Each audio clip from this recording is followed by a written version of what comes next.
მოგესალმებით, თქვენ უყურებთ საქართველოს ჯანმრთელობის ახალგაზრდული ასოციაციის YouTube არხს, ეს კი გადაცემაა მედიცინა შენსენას. დღეს საუბრობთ ქრონიკული ტკივილის მართვაზე. პრობლემაზე, რომელიც მნიშვნელოვან განვლას ახდენს ადამიანების ცხოვრების ხარისხს. ტკივილი აღარ აღიქმება როგორც მხოლოდ სიმპტომი. ის შეიძლება გახდეს დამოუკიდებელი დაავადება, რომელიც საჭიროებს მულტიდისციპლინარულ და ინდივიდუალურ მიდგომას. ამ მნიშვნელოვან თემაზე სასაუბროთ ჩვენი დღევანდელი გადაცემის სტუმარია, ექიმი, ანესთეზიოლოგი, რეანიმატოლოგი, ტკივილის მართვის სპეციალისტი ნიკოლოზ რთველიაშვილი. მოგესალმებით ბატონო ნიკოლოზ და მადლობას გიხდით ჩვენი გადაცემაში მობრძანებისათვის და დათმობილი დროისთვის. პირველი კითხვით დავიწყებ, როგორც ვიცით, დღეს ტკივილის მართვა შეგვიძლია ვთქვათ, რომ ცალკე დარგად იქცა და ცალკე მიმართულება. რატომ გახდა ეს საჭირო და რატომ არის მნიშვნელოვანი ტკივილზე ასეთი ყურადღების დათმობა? გამარჯობა, მადლობას მოგიხდით მოწვევისათვის. დიდი ხანია მინდოდა ამ თემაზე საუბარი საჯაროდ და მადლობა, რომ ეს შესაძლებლობა მომეცით. ქრონიკული ტკივილის მართვა არის ძალიან მძიმე და სერიოზული პრობლემა. არა მარტო ჯანმრთელობის თვალსაზრისით, არამედ სოციალური პრობლემა, იმიტომ რომ აღმოჩნდა, რომ განვითარებულ ქვეყნებში, მათ შორის ამერიკის შეერთებულ შტატებში, სამსახურის გაცდენის პირველი მიზეზი, ხშირი გაცდენის ერთ-ერთი პირველი მიზეზი არის ქრონიკული ტკივილი. გარდა ამისა, ადამიანები, რომლებიც განიცდიან ქრონიკულ ტკივილს, აქვთ სერიოზული მენტალური პრობლემები. ისინი კარგავენ სოციალიზაციას, გარკვეული ფსიქოლოგიური დარღვევებიც უვითარდებათ მათ და შესაბამისად ეს ძალიან მძიმედ აისახება ზოგადად სოციუმზე და არა მარტო კონკრეტულად ინდივიდზე. მე მქონია შემთხვევები, როდესაც ერთი ქრონიკული ტკივილის მქონე პაციენტის გამო მთელი ოჯახი გრძნობს თავს უბედურად. ანუ მოდიან კონსულტაციაზე ერთი ადამიანის გამო მოყვება 4-5 ოჯახის წევრი და აშკარად ხვდები, რომ ოჯახის წევრებს უფრო დიდი პრობლემა აქვთ, ვიდრე იმ პაციენტს, რომელსაც აქვს ქრონიკული ტკივილი. ამიტომ უკვე დაახლოებით 1 წელია, რაც ევროპაში, ამერიკაში დაიწყო უფრო ამ თემაზე, უფრო ადრე დაიწყო საუბარი და ევროპაშიც უკვე დაახლოებით 1 წელია, რაც ამ საკითხზე აქტიური ზრუნვა დაიწყო. გამოიყო როგორც ცალკე დარგი, შეიცვალა ტკივილის კოდირებები, ICD კოდირებები, გამოიყო როგორც ცალკე დამოუკიდებელი დაავადება, ნოზოლოგია, იმიტომ რომ რეალურად მორფოლოგიურ დონეზეც კი ეს არ არის მხოლოდ ფუნქციური დარღვევა. მორფოლოგიურ დონეზეც კი ვითარდება ცვლილებები ორგანიზმში, რომლებიც დამახასიათებელია ქრონიკული ტკივილისთვის. არ აქვს მნიშვნელობა, რითი დაიწყება ეს ტკივილი. როდესაც ტკივილის ქრონიზაცია ხდება, ის ყალიბდება როგორც დამოუკიდებელი დაავადება თავისი ეტიოლოგიური ფაქტორებით, თავისი მორფოლოგიური საფუძვლებით, თავისი ფიზიოლოგიით და ასე შემდეგ. საქართველოშიც, ქრონიკული ტკივილის მართვის ელემენტები შემოვიდა დაახლოებით 2000-იანი წლიდან. ეს იყო, როდესაც ამერიკაში მოღვაწე ერთ-ერთი ნევროლოგი, ჩემი მეგობარი ჩამოვიდა და მან შემომთავაზა, რომ მე ანესთეზიოლოგი ვარ და მაშინ ანესთეზიოლოგად მუშაობდი ერთ-ერთ რაიონის კლინიკაში და შემომთავაზა, რომ მე მეკეთებინა ინტერვენციები. ის ნევროლოგი იყო და ის სინჯავდა პაციენტებს, დიაგნოზსვავდა, მაშინ ჩანასახავან დონეზე იყო თვითონ ამერიკაშიც ეს და მე შემოთავაზა, რომ მეკეთებინა ინტერვენციული პროცედურები. დავთანხმდი, თუმცა მაშინ არ მესმოდა არსი, ვერ ხვდებოდი რა იყო ქრონიკული ტკივილი, რატომ აკეთებდა და სკეპტიკურად უყურებდი მას, მაგრამ რახან ამ პროცედურების კეთება ჩემს კომპეტენციაში შედიოდა, მე ვაკეთებდი, მე ის ასე ვთქვათ შეკვეთას ვასრულებდი. მაგრამ თვალს და ხელშუა ხედავდი, რომ ის პაციენტები, რომლებიც მოდიოდნენ მასთან და ტკიოდათ, მოვიდოდნენ მეორე მოსვლაზე, ნაკლებად ტკიოდათ მესამე მოსვლაზე და დიდი მადლობა ექიმო. ხო და შესაბამისად იმ დროიდან გამიჩნდა სურვილი, რომ ეს შემესწავლა და დაედროიდან მივყვები ამ ამბავს. 2000-იან წლებში ჩემს გარდა კიდე რამოდენიმე ადამიანთა ჯგუფმა, ექიმთა ჯგუფმა დაიწყო ამ საკითხზე ზრუნვა. საქართველოში არსებობს თავის ტკივილის ასოციაცია, რომელიც საკმაოდ წარმატებულად მოღვაწეობს და საკმაოდ კარგი შედეგები აქვს, ასე ვთქვათ, და თანამშრომლობთ ჩვენ მათთან. ასევე შეიქმნა 2009 წელს ჩამოყალიბდა ტკივილის შემსწავლელი ქართული ასოციაცია, რომელიც საერთაშორისო ტკივილის შემსწავლელი ასოციაციასთან თანამშრომლობდა, მასთან იყო აფილირებული და ჰქონდა გარკვეული აქტივობები. მე იყო რაღაც პერიოდი, როდესაც ეს აქტივობები შემცირდა, დღეს უკვე დადგა ძალიან მკვეთრად, ძალიან მწვავედ დადგა ქრონიკული ტკივილის მართვის, ასე ვთქვათ, ერთიანი სამსახურის შექმნის აუცილებლობა ქვეყანაში. ჩვენ არ გვაქვს დარგიც არ გვაქვს ცალკე გამოყოფილი ჯერჯერობით და ჩვენი ასოციაცია, მე ამჟამად მოვაწევ ანესთეზიოლოგიისა და ინტენსიური თერაპიის ასოციაციაში. მათთან ერთად, ასე ვთქვათ, ცალკე ტკივილის მართვის მიმართულება აქვს ამ ასოციაციას და დაგეგმილი გვაქვს, რომ გავაფართოვოთ ეს ჩვენი, ასე ვთქვათ, მოღვაწეობა შესწავლის თვალსაზრისითაც და მოვამზადოთ კადრი ამ ქრონიკული ტკივილის პირველადი მართვისთვის და მე უფრო, ასე ვთქვათ, დიფერენცირებული მკურნალობისთვის. კი ბატონო, ქრონიკული ტკივილის გამომწვევ, ასე რომ ვთქვათ, რამდენიმე პრობლემას რომ შევეხოთ, როგორც ვიცით, ხერხემლის თიაქრებს ერთ-ერთი ყველაზე მოწინავე როლი უკავია ამ, ასე რომ ვთქვათ, თვალსაზრისით. რა არის მათი მექანიზმები და როგორ იწვევენ ამ ქრონიკულ ტკივილს? ამაზე რომ მოვიხილოთ რამდენიმე მაგალითით თუნდაც. მადლობა ამ კითხვისთვის. ეს არის ჩემთვის ყველაზე აქტუალური და ყველაზე მწვავე კითხვა. ყველაზე დიდი ჯგუფი რაოდენობრივად პაციენტებისა, რომლებსაც აქვთ ქრონიკული ტკივილი. დავიწყოთ ესე. ეს დაავადება ხერხემლის თიაქრები, ხო? და მასთან ერთად არა მარტო თიაქრები, სპონდილოზები, ართროზები, ყველაფერი იწყება 30-35 წლის ასაკიდან. როდესაც ადამიანი ყველაზე პროდუქტიულია, როდესაც ყველაზე მეტი ენერგია აქვს, სიცოცხლის წყურვილი აქვს და ყველაზე ნაკლებად აქცევს ყურადღებას ჯანმრთელობაზე, ზრუნვას და პროფილაქტიკას. ანუ ყველაზე პროდუქტიულია, ბევრს ფიქრობს, ყველაზე შემოსავლიანი პერიოდი იწყება, ხო, არ იცავს, ასე ვთქვათ, მენტალურ თუ გონებრივი მუშაობის დიეტას, ხო, ღამეებს ათენებს, მუშაობს დღე და ღამე, სიტყვას ვთქვათ, არ ერიდება მძიმე ფიზიკურ მუშაობას, კვების რეჟიმი მოუწესრიგებელია, არანაირი ჩეკაპი ჯანმრთელობის თვალსაზრისით, დაუშვათ არანაირი კონტროლი, ანალიზი იქნება, დაუშვათ თუ ელემენტარული ექიმთან ვიზიტი და აი აქედან იწყება პრობლემები. რაღაც პატარა დაუშვათ მიკროელემენტის დეფიციტის გამო ვითარდება ჯერ ერთი წვრილი სახსრის, ასე ვთქვათ, ტკივილი, ხო, ეს მალევე გადის, ის აქვს ესეთი ფუნქცია, რომ ტკივილი, რომელიც წვავით წარმოიქმნება, ის აღიქვავს ამ ტკივილს და მერე უკეთებს ამ ტკივილს დაღმავალ რეგულაციას. ანუ იმ ტკივილს ხო, მოდულაციას უკეთებს, აჩუმებს, ასე ვთქვათ, რა.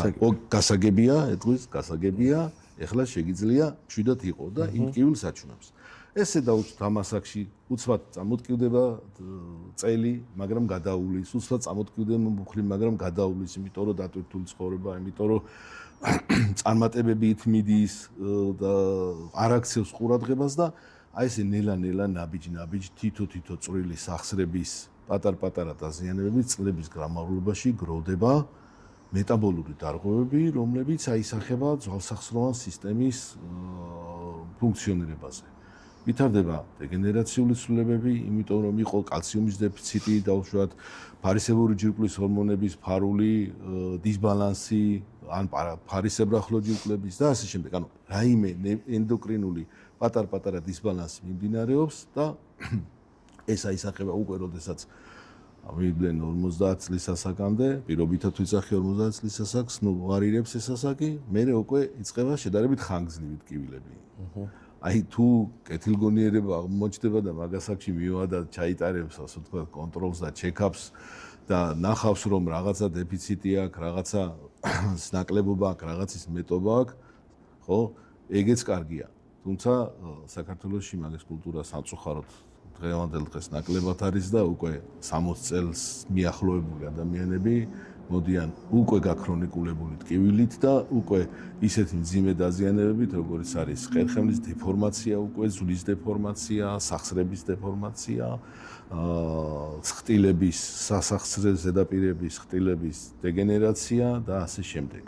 და უკვე ტკივილი ჩამოყალიბებულია როგორც ქრონიკული ტკივილი, რომელსაც აქვს თავისი პერიფერიული გამომწვევი მიზეზიც, ანუ ნოციცეფციური კომპონენტიც და აქვს თავისი ნეიროპათიური კომპონენტიც, ვინაიდან ამაში იმ სახსრის თუ იმ ხერხემლის მაინერვირებელი ნერვებიც არის ჩართული ამ დაზიანებაში და უკვე ვითარდება ეს ეგრეთ წოდებული შერეული ტკივილი, mixed pain, რომელიც საკმაოდ რთულია სამკურნალოდ. და გარდა ამისა, იმ დაზიანებულ, მსხვილ სახსრებს კი ბატონო, გაუკეთებენ ენდოპროტეზირებას დაუშვათ, მაგრამ ეს ხომ არ არის მკურნალობა, ეს არის უბრალოდ რაღაც შედეგებზე უკვე შედეგს მკურნალობდა არა პრევენციის. მაგრამ მიზეზად შევა, იმიტომ რომ ის ზulis მეტაბოლიზმი დარღვეულია და მას სჭირდება აღდგენა. გარდა ამისა, გარდა კვების რეჟიმისა, კიდე ძალიან მნიშვნელოვანი არის ფიზიკური აქტივობა.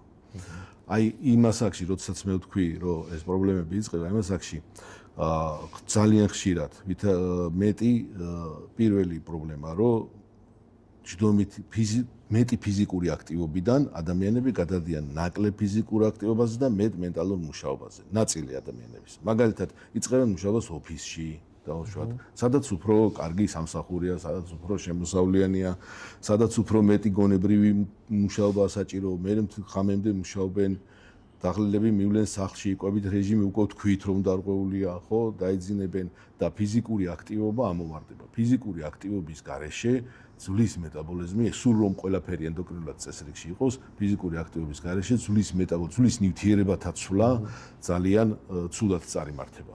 ეს მეორე მნიშვნელოვანი პრობლემა არის.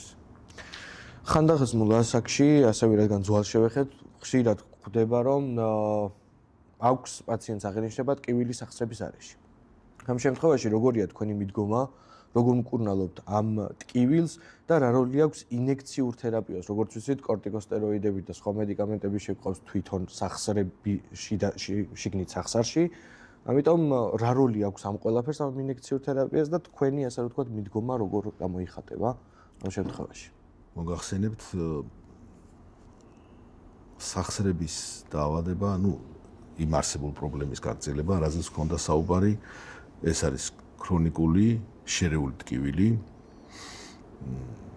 რა თქმა უნდა, ინექციურ თერაპიას აქვს თავისი მოჭიდების წერტილი, როდესაც არის ართროზი და ართრიტის კომპონენტები, ხო, ეს ჰორმონის ინექცია თავის საქმეს აკეთებს, მათ შორის ჰიალურონის მჟავის ინექციაც, რა თქმა უნდა, მათ შორის თავის საქმეს აკეთებს, მაგრამ მე მინდა რომ იცოდეს ყველამ, რომ ეს არ არის ძირითადი პრობლემის მკურნალობა. ეს არის დროებით შეღავათი იმისათვის, რომ პაციენტს მიეცეს მეტი ფიზიკური აქტივობის საშუალება. ესეთი პაციენტები, როდესაც მოდიან ჩემთან, მე ყოველთვის ვეუბნები.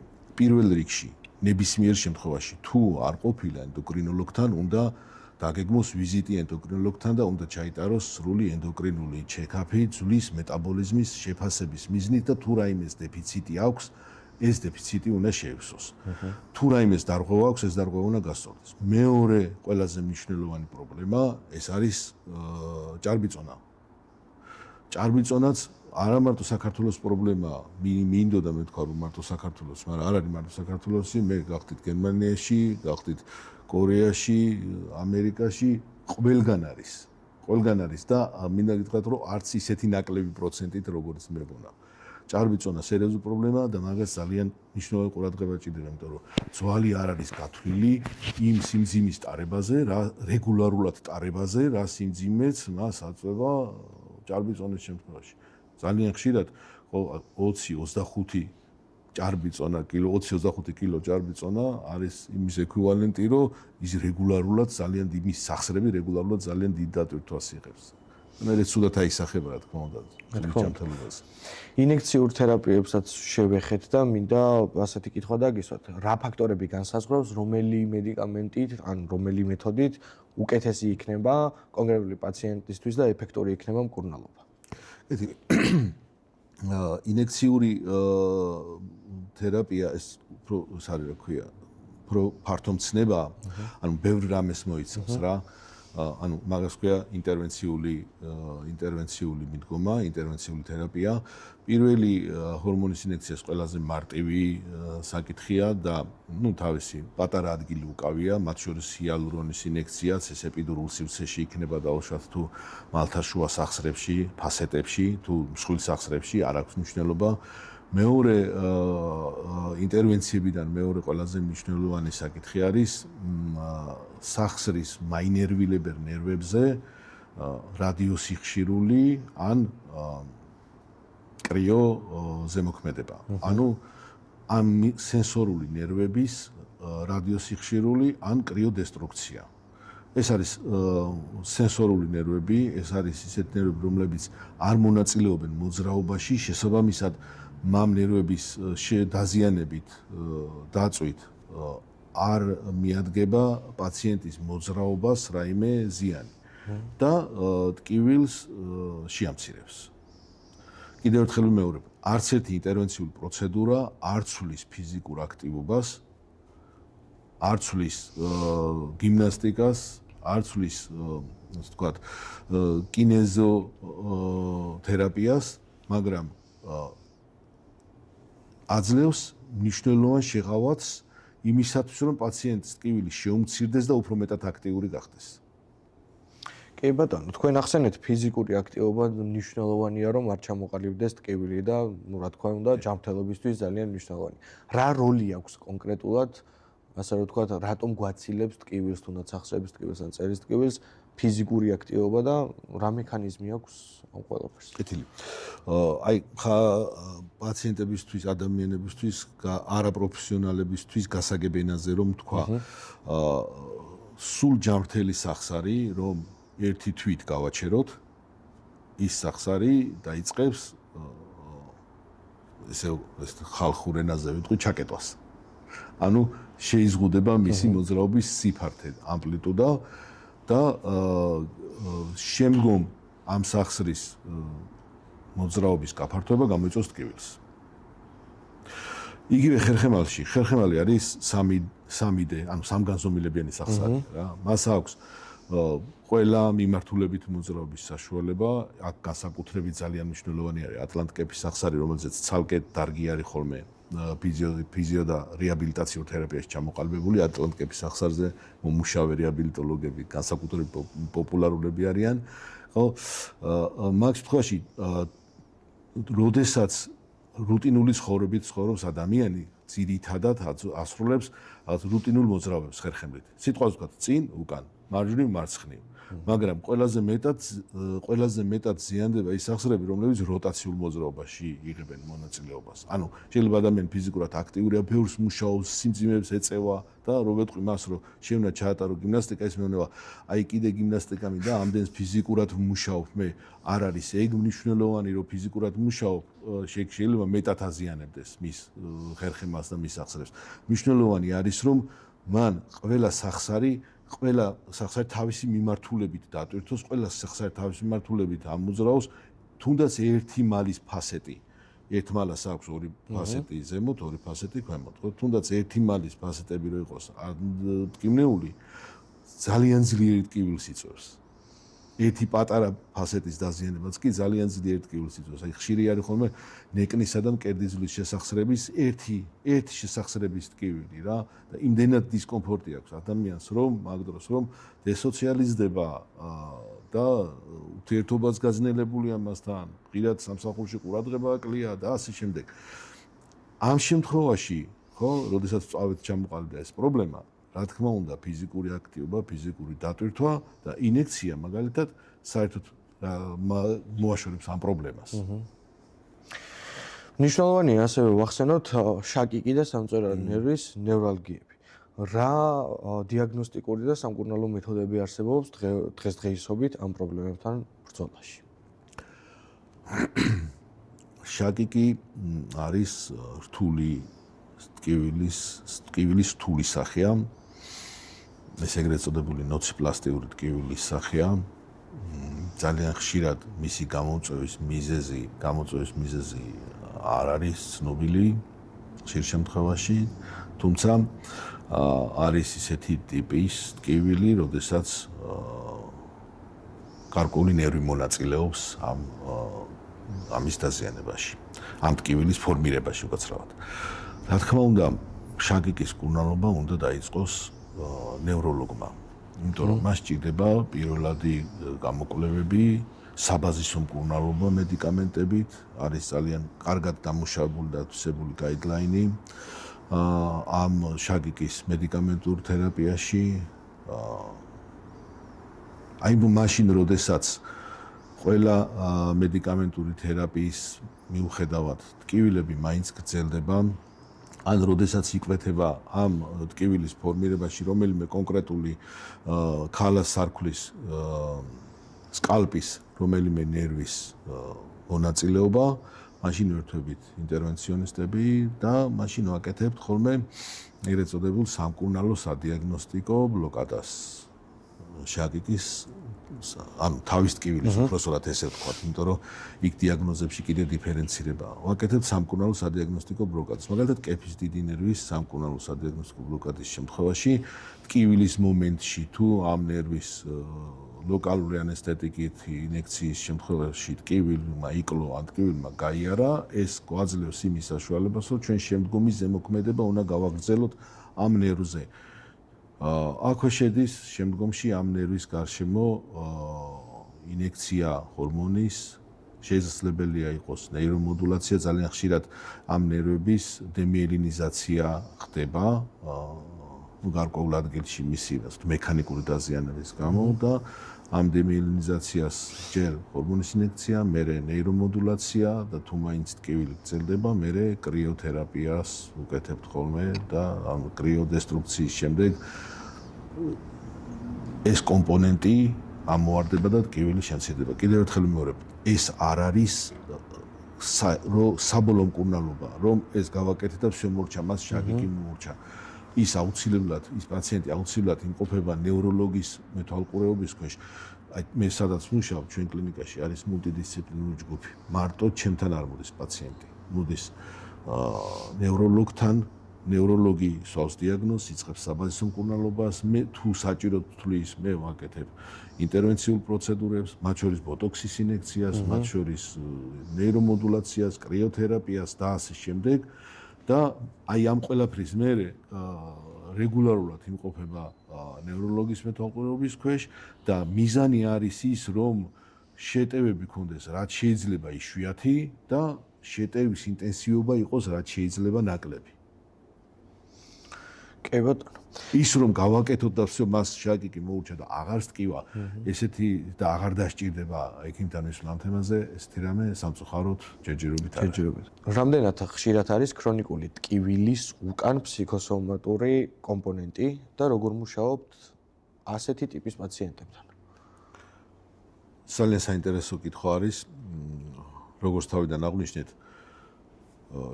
ქრონიკული ტკივილი, ზოგადად ტკივილი არის სერიოზული ფსიქოლოგიური პრობლემა ადამიანებისთვის. იმიტომ რომ ყველაზე დიდ დისკომფორტს ეგ ქმნის, რაც არ უნდა უმნიშვნელო იყოს მისი გამომწვევი. რაც არ უნდა უმნიშვნელო იყოს. ხო? ელემენტარული, თქვა ვთქვათ, თითში შერჭმული ღიჭვი. ხო? შეიძლება იმდენად ცუდ დისკომფორტს იწვევდეს და არასასიამოვნო შეგრძნებას იწვევდეს, რომ ბევრ რამეში შეუშალოს ადამიანს ხელი და ყურადღების დიდი ნაწილი გადაატანოს მასზე. ასევე და წარმოიდგინეთ, ეს გრძელდება ქრონიკულად. ქრონიკული ტკივილი არის, როდესაც არ არის კონკრეტული დრო, სიტყვა ვთქვათ 1 თვეში, 2 თვეში, 3 თვეში, მაგრამ პირობითად ითვლება, რომ 3 თვიდან 6 თვემდე ხდება ტკივილის გაქრონიკულება თავისი მორფოლოგიური ცვლილებებით და მიკრომორფოლოგიური ცვლილებებით ნერვულ სისტემაში და ორგანებში. ხოლო ფსიქოლოგიური ფაქტორი გაცილებით ადრე ერთვება და გაცილებით ადრე იწვევს პრობლემებს.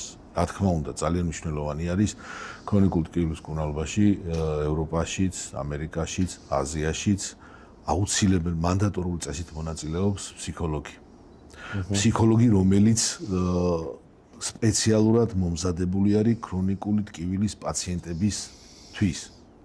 ანუ ცალკე მიმდინარეობს კლინიკური ფსიქოლოგიის, რომლებიც ქრონიკული ტკივილის პაციენტებთან მუშაობს, რომელიც კარგად იცნობს ამ დაავადებას, მის გამომწვევებს და მის გარეშე ინტერვენციონისტი, ხო, არ ერთვება პაციენტის პროცედურებში. საქართველოში ეგ პრობლემა არის, რა თქმა უნდა, განსაკუთრებით დგას, უბრალოდ არიან ფსიქოლოგები, რომ რა თქმა უნდა ძალიან წარმატებული და კარგი ფსიქოლოგები, მაგრამ აი კონკრეტულად ქრონიკული ტკივილის პაციენტებზე რომ მუშაობდნენ, ესეთი ჯერ არ არის, იმიტომ რომ სავარაუდოდ მოთხოვნაც არ იყო აქამდე. მაგრამ ჩვენ ვფიქრობთ, რომ უკვე ჩავთვლოთ ამ საქმეში, ფსიქოლოგები ის დაინტერესებულები არიან და აი გავხადოთ აუცილებელი პაციენტის ფსიქოლოგთან კონსულტაცია. კი, რა თქმა უნდა, ახალი დარგია და განვითარებადია და ყოველდღე მოითხოვს ახალ ცოდნას და ასე ვთქვათ, გადამზადებებს. რაც შეეხება, ახლა კი მინდა კითხო ძალიან სენსიტიურ საკითხს, რაც საქართველოში ხშირად გვხვდება, ეს არის ტკივილის მოთმენის კულტურა. ხო, რამდენად ცუდია და რამდენად საზიანო ეს ადამიანისთვის, რომ დროულად არ მიდის ექიმთან და დროულად არ შველის ამ ათმევ ტკივილს. კეთილი. კარგი კითხვა, მადლობა. ტკივილის მოთმენის კულტურა, რა თქმა უნდა, ბჭყალებში ვიგულისხმევ. რა თქმა უნდა, ეს კულტურა ეგ ძალიან ცუდი პრაქტიკაა. ყველაზე ცუდი პრაქტიკაა, იმიტომ რომ ის მომენტი და ის ფაქტორი, რომ ეს ტკივილი ჩემია, მე ხავ შეძლებ უკვე როგორც პაციენტი, ხო, ეს ტკივილი ჩემია, ამ ტკივილს არა აქვს თვალით ხილული გამომწვევი, სიტყვაზე ვთქვათ, არც ნაღვლის ბუშტის ანთება მაქვს, არც ბრმანაწლავის ანთება მაქვს და ასე შემდეგ, ხო? არ მჭირდება ოპერაცია, ხო? და მე ეს ტკივილი უნდა მოვითმინო, იმიტომ რომ ჩემი ტკივილია და ჩემი სატარებელი სინძიმეა. ეს არის ძალიან ცუდი თემა, ძალიან არასასურველი საქციელი ადამიანის მხრიდან. არავინ არ უნდა იფიქროს, რომ ტკივილის მოთმენა მას უფრო მაგარს ხდის და უფრო ძლიერს ხდის. იმიტომ რომ როდესაც ამ ტკივილის საბოლოო გამოვლინება, როგორც თავიდან აღვნიშნე, უკვე მძიმე დარღვევები ძვლის მეტაბოლიზმში და ძვალსახსროვან სისტემაში და უკვე დეფორმული სახსრები ჩემთან ხვდებიან, როდესაც უკვე ვეღარ იტანენ ტკივილს, მათთან ერთად ავადდება მთელი ოჯახი. ანუ ეს არის მისი ოჯახის მენტალური ჯანმრთელობის უგულებელყოფა.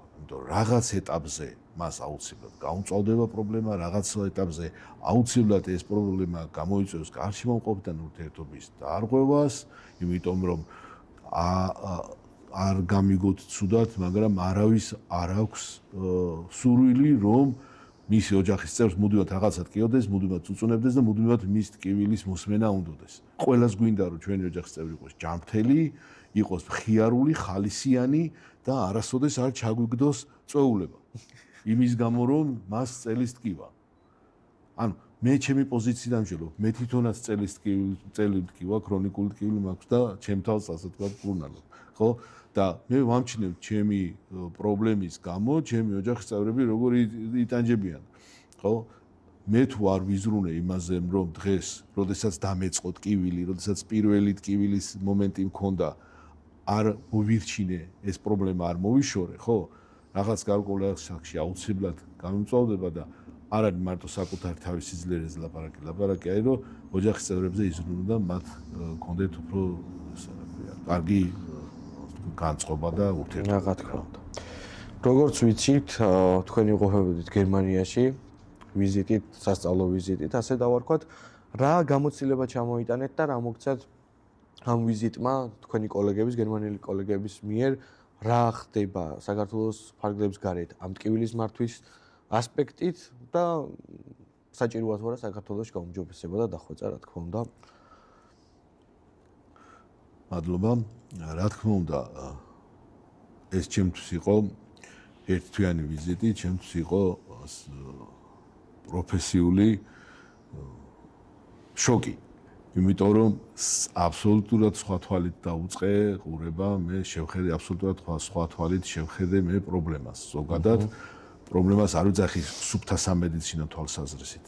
როგორც სახელმწიფოებრივ პრობლემას, როგორც სოციალურ პრობლემას. იგივე ტკივილის მოთმენის თემაზე გქონდა საუბარი, თქვენ წინა კითხვა რაც იყო, ეს აბსოლუტურად განსხვავებული მიდგომა არის. იქ მოსახლეობის მხოლოდ 1%-ს აქვს ტკივილი. და ისიც მხოლოდ რამოდენიმე კვირით, იმიტომ რომ მალევე მიდის ექიმთან და მალევე მენეჯირდება მის ტკივილის გამომწვევი და იმართება მალევე ტკივილი. ტკივილის მართვა არის დაწყებული ოჯახის ექიმიდან. ხო მე ვიყავი, იმყოფებოდი როგორც ცენტრალურ კლინიკაში საუნივერსიტეტოში, ასევე პერიფერიულზე, სადაც ოჯახის ექიმებიდან იწყება ქრონიკული ტკივილის მართვა. ტკივილის მართვა იწყება ოჯახის ექიმებიდან. მათ აქვს კაცრად განსაზღვრული პროტოკოლი, რითაც უნდა დაიწყონ ამ ტკივილის მკურნალობა.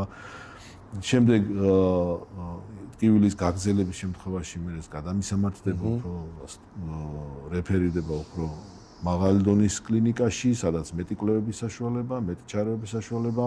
ვერ გეტყვით რომ იქ ინტერვენციები ყვავის და აი ინტერვენციებზე ამოძდით ზედამთვარე ის ამ ინტერვენციებსაც აქვს თავისი კონკრეტული მკაცრი განსაზღვრული ადგილი, ზედმეტად არც ერთი ინტერვენცია არ ხდება, ძირითადად არის ყურადღება გადატანილი ფსიქოსოციალურ სტატუსზე პაციენტის, მედიკამენტურ თერაპიაზე, რა თქმა უნდა, გარკვეული ადგილი უჭირავს ოპიოიდებსაც, რომელიც ძალიან მკაცრად კონტროლდება და ცალკე თემა არის კიდე ონკოლოგიური ტკივილი, რომელზედაც დღეს ვერ მოვასწრებთ საუბარს, მაგრამ ძალიან მნიშვნელოვანი თემა არის. ონკოლოგიური პაციენტებიც პრაქტიკულად ტკივილის გარეშე ცხოვრობენ. მანდ ესეთი თემა არის, რომ რამდენი დღეც არ უნდა გქონდეს, ან რამდენი ხანიც არ უნდა გქონდეს დარჩენილი სიცოცხლისათვის, საათები იქნება ეს თუ დღეები თუ წლები, ავადმყოფს არ უნდა სტკიოდეს.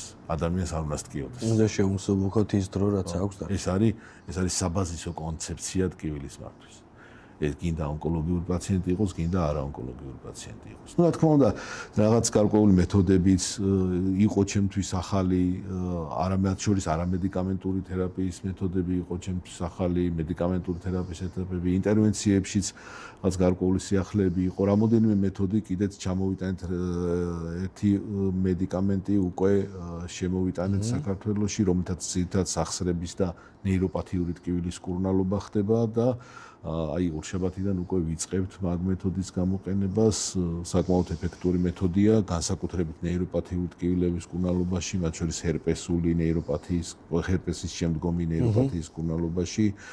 შაკიკებზეც ახლებური მიდგომა ნახეთ და მისი გამოყენებაც უკვე შემდგომი კვირიდან უკვე დავიწყებთ მის გამოყენებასაც და ვაგრძელებთ ჩვენ აქტიურ კომუნიკაციას ჩვენს გერმანულ კოლეგებთან. ძალიან სტუმართ მოყვარე და ძალიან კეთილმოსურნე ხალხი იყვნენ, თვითონ გამოთქვეს სურვილი ჩვენთან ურთიერთობის, იმიტომ რომ მათთვის ჩვენთან ტკივილის ეპიდემიოლოგია, სადაც ჯერ არ ყოფილა ტკივილის მართვა, ასე ვთქვათ, ძალკე დარგად გამოყოფილი და ეხლა იწყება, ძალიან საინტერესოა და მათი პროტოკოლების აქტუალურობა რამდენად იქნება აქ და რამდენად, ასე ვთქვათ, უშველის ხალხს, მათთვის ძალიან საინტერესოა. შესაბამისად, ორმხრივი ინტერესი არის თანამშრომლობის.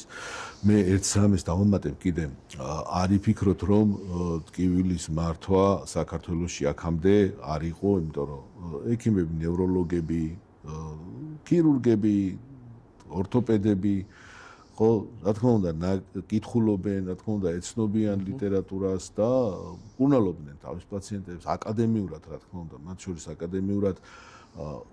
უბრალოდ ეს არ იყო თავმოყრილი როგორც ერთი დარგი აქამდე. მე ვერავითარ შემთხვევაში ვერ დავაკნინებ მათყვაც, იმიტომ რომ მე ბევრი სპეციალისტის დანიშნულებას ვეცნობი ჩემთან მოსული პაციენტებიდან და ძალიან აკადემიური დანიშნულება არის, ხშირ შემთხვევაში ძალიან ესეთი სასარგებლო რჩევები აქვს მიცემული. უბრალოდ ჩვენ დავიწყეთ იმის ცდელობა, რომ ეს როგორც ცალკე დარგი ჩამოყალიბდეს, როგორც ცალკე ასე ვთქვათ, სწავლების საგანი იყოს და რა თქმა უნდა, ამ დარგში გაერთიანდებიან ნევროლოგებიც და შესაბამის სხვადასხვა სპეციალისტებიც, ნეიროქირურგებიც, ვისაც სურვილი ექნება, რომ ეს პროფესია აითვისოს. კი ბატონო. როგორც ახსენეთ, უკვე ერთი გუნდა ჩამოყალიბება, ბევრად უფრო მარტივად ხდის ტკივილის მართვას. დიახ, მულტიდისციპლინური მithქობა ძალიან მნიშვნელოვანია. აი, უფრო ადრე გახდით მილანის სალექციო კურსი იყო მილანში ტკივილის თემატიკაზე და იყო საბაზისო კურსი რა და შედგებოდა 11 მოდულისგან. 11 მოდულისგან ეს დაწყებული ტკივილის ფიზიოლოგია, პათოფიზიოლოგიიდან დაწყებული, დამთავრებული შინაგანი მედიცინის სპეციალისტებით მონაწილეობით, ფსიქოლოგების მონაწილეობით, რეაბილიტოლოგები და ფიზიკური თერაპიის მონაწილეობით, ანუ ძალიან დიდი დარგია. ერთი ადამიანი ვერავითარ შემთხვევაში ვერ შეძლებს ქრონიკული ტკივილის მართვას. ვერავითარ შემთხვევაში და მათი კოორდინაციის გარეშე შეუძლებელია. არის საქართველოში აკადემიური სარეაბილიტაციო კლინიკები, რა თქმა უნდა, და მე მათ ძალიან დიდ პატივს ვცემ. მაგრამ აი მხოლოდ სარეაბილიტაციო კლინიკაში იარო სიტყვას ვთქვათ და არ ჩაიტარო საბაზისო მკურნალობა ნევროლოგთან, ან მხოლოდ ნევროლოგთან იყო და არ ჩაიტარო საჭიროების შემთხვევაში ინტერვენციული პროცედურა, რომელიც ასევე სასარგებლოა, ესე არ გამოდის. ანუ მე არ ვარ მარტო, ჩვენ არ ვართ მარტო, ჩვენ გუნდი ვართ, ჩვენ ერთად ვკურნალობთ, ოღონდ ეს ერთი კლინიკის მაგალითიდან გვინდა რომ გადავიტანოთ მთელ საქართველოს მაგალითზე და იყოს მულტიდისციპლინარული ქვეყანაში სულ 3 მილიონი ნახევარი თუ 4 მილიონამდე ადამიანი ცხოვრობთ, ხო? არ არის რთული ამის მოგვარება, რა თქმა უნდა, ეს არის ქვეყნის პრობლემა, გლობალური პრობლემა, რა თქმა უნდა, მაშინ ჩვენი კოლეგების დამეხმარებიან და იმედია ჩამოვაყალიბებთ ცოტა ხანში საერთო მიდგომას. კი ბატონო. და გადაცემის ბოლოსკენ მივედით, სანამ დავასრულებთ ჩვენ გადაცემას და ეპიზოდს გსურს თქვენგან მოვისმინოთ ის რჩევები, კი ძალიან ბევრი რჩევა და ასე ვთქვათ, მითითება გაეცით დღეს ამ გადაცემაში, მაგრამ რა იქნება, ასე ვთქვათ, ის მონახაზი თუ როგორ უნდა უმკურნალოს ქრონიკული ტკივილის მქონე პაციენტმა, როგორ უნდა მოუაროს თავს. რა ნაბიჯები უნდა გადადგას, რომ მივიდეს საბოლოოდ, ასე ვთქვათ, ტკივილის გარეშე ცხოვრება გქონდეს. კეთილი. გარდა იმისა, რაც ჩვენ აქამდე ვისაუბრეთ, რა რჩევებიც ვისაუბრეთ, მე დავამატებ მაგას ესეთ რამეს. აი იყო პერიოდი საქართველოში, როდესაც წნევა აუწევდა ადამიანს და დალევდა წნევის წამალს. ხო? და ესე მიდიოდა მახსოვს ბავშვობაში მაღალი წნევა ჰქონდა და დიბაზოლ პაპავერინი გაუკეთა.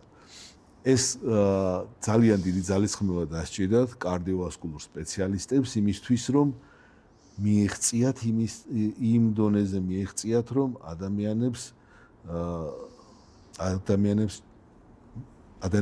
ადამიანები მიმხვდარიყვნენ, რომ არ არის ერთი ინექცია, ერთხელ წამლის დალევა საქმის შველა და ეხლა ყველა მიცის, რომ უნდა სვას წნევის მარეგულირებელი. რომ უნდა სვას მთელი ცხოვრება სისხლის გამათხელებელი. გაჩნდა მათში ეს ნებისყოფა. იმიტომ რომ ბევრმა დაინახა რა, რთული პრობლემა, ინსულტი, რთული პრობლემა, ინფარქტი, თირკმლის დაზიანება, ქვედაკიდურების სიზარღვოვანი უკმარისობები და ასე შემდეგ. და ეს კარდიოვასკულური სპეციალისტები ძალიან ძიმე თავდაუზოგავი შრომის შედეგია და დღეს მივახცეთ იმას, რომ ყველაზე, ესე ვთქვათ, დისტალურ, ყველაზე შორეულ მხარეშიც კი საქართველოში ადამიანებმა იციან, რომ წნევის მარეგულირება უნდა დალევონ. აი ეს თემა არის დასაწყები ასევე ამ ძვალსახსროვანი სისტემის პათოლოგიებთან მიმართებაში, დეგენერაციულ დაავადებებთან მიმართებაში, ენდოკრინოლოგებთან მიმართებაში, გაცილებით დიდი არის ენდოკრინოლოგების როლი ქრონიკული ტკივილის მართვაში ძალიან დიდია და მე დიდი პატივისცემა ჩემი მათ, იმიტომ რომ ძალიან აკადემიური ენდოკრინოლოგები ყვანან, ნევროლოგების როლი, იმიტომ რომ ასევე აკადემიური ნევროლოგები ყვანან და მე მსურს მათთან თანამშრომლობა და მათთან ერთად ამ პრობლემაზე მუშაობა და პაციენტებს ვეტყოდი იმას, რომ მათ უნდა ყველა რეკომენდაცია გაითვალისწინონ, მოიკრიბონ ნებისყოფა და ნებისყოფით და მიცემული რჩევების კაცრი დაცვით გააგრძელონ კურნალობა. იმიტომ რომ აი ის ტერმინი რომ მე დანიშნული კურნალობა ჩავიტარე, დავამთავრე და მაინც ტკივა, ეს არ არის სწორი. ისევე როგორც წნევის შემთხვევაში უნდა რეგულარულად მიიღოს წნევის ამალი, ხო? ანუ ის შესაბამისი, ხო? ასევე ქრონიკული ტკივილის შემთხვევაში თუ ვერ გავაკეთეთ პრევენცია ქრონიკული ტკივილისა, განსაკუთრებით დღევანდელ დღეს დადგება ისეთი დრო საქართველოს ისტორიაში, როდესაც ადამიანებს ექნება კულტურა მოვლისა და ქრონიკული ტკივილის ეპიდემიოლოგია შეიცვლება. ქრონიკული ტკივილის ეპიდემიოლოგია ამ დეგენერაციული დაავადებებით გამოწვეული ტკივილიდან უფრო მეტად გადაინაცვლებს სხვა ნოციპლასტიური ტკივილებისკენ. მაგრამ დღესდღეობით ესეა და ამიტომ დღეს ამას ვეუბნები პაციენტებს, რომ მეტი ნებისყოფა, მეტი ძალისხმევა, არ იფიქროთ, რომ თქვენი ფიზიკური თქვენ ერთ-ერთი მონაწილე ხართ თქვენს კურნალობაში, თქვენი ფიზიკური აქტივობის გარეშე, თქვენი წონის კორექციის გარეშე, ნებისმიერი ექიმის ჩარევა, ნებისმიერი ხანგრძლივობა თქვენ ტკივილის გასაყუჩებლად იქნება უშედეგო. თუ თქვენ იმაზე მეტად არ იმონაწილეებთ თქვენ ტკივილის მართვაში, ვიდრე ექიმები. ამიტომ ნებისყოფა, ძალისხმევა და რჩევების შესრულება. და მაგ შემთხვევაში მივაღწევთ იმას, რომ ტკივილი შემსუბუქდეს ან საერთოდ არ იყოს. კიდევ ერთხელ დიდი მადლობა ასეთი საინტერესო ინფორმაციის და თქვენი გამოცდილებისა თუ ამ რჩევების გაზიარებისთვის და კიდევ ერთხელ მადლობა დროის დათმობისთვის და დიდ მადლობას გიხდით თქვენ. იმიტომ რომ ჩემთვის ძალიან მნიშვნელოვანი იყო ამ თემებზე საუბარი და ყველას გისურვებთ ჯანმრთელობას ტკივილის გარეშე. თქვენ კი მაყურებლებო, მადლობას გიხდით რომ უყურებთ ჩვენს გადაცემებს. გთხოვთ რომ გამოიწეროთ ჩვენი არხი და ალაიქოთ ეს ვიდეო, რადგან ეს ძალიან დიდ სტიმულს გვაძლევს ჩვენ თლიან გუნდს. ახლა კი მინდა მადლობა გადაუხადო თბილისის სახელმწიფო სამედიცინო უნივერსიტეტს და ამავე უნივერსიტეტის სტუდენტებთან და კურსდამთავრებულებთან ურთიერთობისა და კარიერული განვითარების სამსახურს ჩვენი გადაცემის მხარდაჭერისათვის. ჩვენ კი შევხვდებით მომავალ ეპიზოდში ნახვამდის.